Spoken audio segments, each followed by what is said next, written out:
السلام علیکم ورحمۃ اللہ وبرکاتہ۔ سلطان صلاح الدین ایوبی رحمۃ اللہ علیہ۔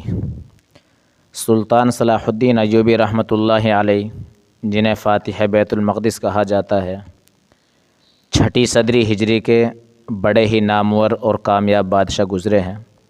والد کی طرف نسبت کرتے ہوئے انہیں ایوبی کہا جاتا ہے۔ ان کی پرورش ایک درمیانی درجے کے شریف خاندان میں سپاہی کی حیثیت سے ہوئی۔ بادشاہ بننے کے بعد انہوں نے اپنی پوری زندگی بڑے ہی مجاہدے اور صبر کے ساتھ گزاری۔ انہوں نے اپنی زندگی کا مقصد صرف ایک ہی بنا لیا تھا کہ دنیا میں اللہ تعالیٰ کا نام کیسے بلند ہو۔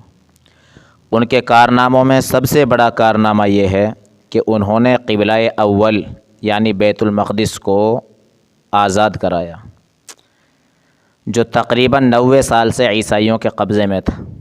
یہ وہی قبلہ اول ہے جہاں حضور صلی اللہ علیہ وسلم نے انبیاء کرام کی امامت کی تھی اور پھر وہاں سے آسمان کا سفر کیا تھا۔ اسی لیے اللہ کے رسول صلی اللہ علیہ وسلم کو امام الانبیاء کہا جاتا ہے۔ عیسائیوں نے جب بیت المقدس پر قبضہ کیا تھا تو مسلمانوں پر ظلم و ستم کی انتہا کر دی تھی، مگر اسی بیت المقدس پر 90 سال کے بعد جب مسلمانوں کا دوبارہ قبضہ ہوا تو سلطان صلاح الدین ایوبی رحمۃ اللہ علیہ نے ان سے بدلہ لینے کے بجائے یہ اعلان کرایا کہ جو بوڑھے آدمی فدیے کی رقم نہیں دے سکتے وہ آزاد کیے جاتے ہیں کہ وہ جہاں چاہیں چلے جائیں۔ اس کے بعد صبح سے شام تک وہ لوگ امن کے ساتھ شہر سے نکلتے رہے۔ اس کے ساتھ ساتھ ان کو بیت المقدس کی زیارت کی بھی عام اجازت دے دی۔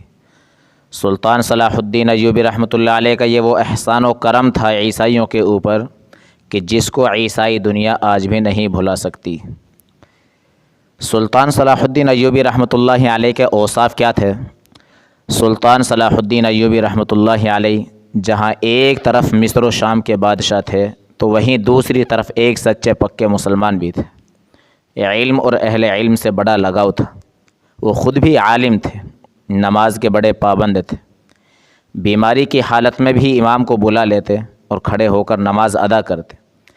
ایک موقع پر فرمایا کہ سال ہا سال ہو گئے ہیں مگر میں نے ایک نماز بھی بغیر جماعت کے نہیں پڑھی۔ تعجب کی بات یہ ہے کہ بادشاہ ہونے کے باوجود عمر بھر زکوٰۃ فرض ہونے کی نوبت ہی نہیں آئی۔ صدقات و خیرات میں سارا مال خرچ کر دیتے، کبھی اتنا جمع ہی نہیں ہونے دیتے کہ زکوٰۃ فرض ہو۔ قرآن شریف سنتے تو اکثر آنکھوں سے آنسو جاری ہو جاتے تھے۔ بڑے رحم دل اور بردبار تھے۔ خادموں اور اپنے ساتھیوں کی غلطیوں کو نظر انداز کر دیتے تھے۔ حتیٰ کہ بیت المقدس جب فتح ہوا تو عیسائیوں کا بادشاہ گائی سلطان صلاح الدین ایوبی رحمۃ اللہ علیہ کے سامنے لایا گیا۔ بادشاہ بہت ڈرا ہوا تھا کہ اب قتل کر دیا جائے گا، مگر سلطان صلاح الدین ایوبی رحمۃ اللہ علیہ نے اسے اپنے پاس بٹھایا اور اطمینان دلایا کہ وہ قتل نہیں کیا جائے گا۔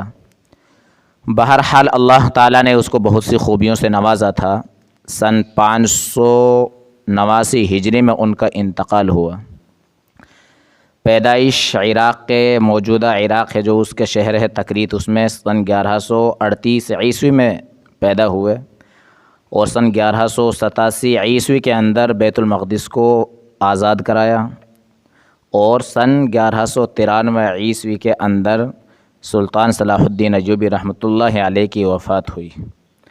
دوستو، اگر آپ اپنی نالج اور علم میں بڑھوتری کرنا چاہتے ہیں تو ہمارے چینل کو سبسکرائب کر لیں، بیل آئیکن گھنٹی کو بھی پریس کرتے جائیں، اور اگر آپ کو یہ ویڈیو پسند آئی ہو تو ویڈیو کو لائک کریں اور اپنے دوست احباب کو بھی اس ویڈیو کو شیئر کریں تاکہ ان کی نالج میں بھی اضافہ ہو، اور کومنٹ سیکشن میں اپنی رائے کا ضرور اظہار کریں۔ السلام علیکم ورحمۃ اللہ وبرکاتہ۔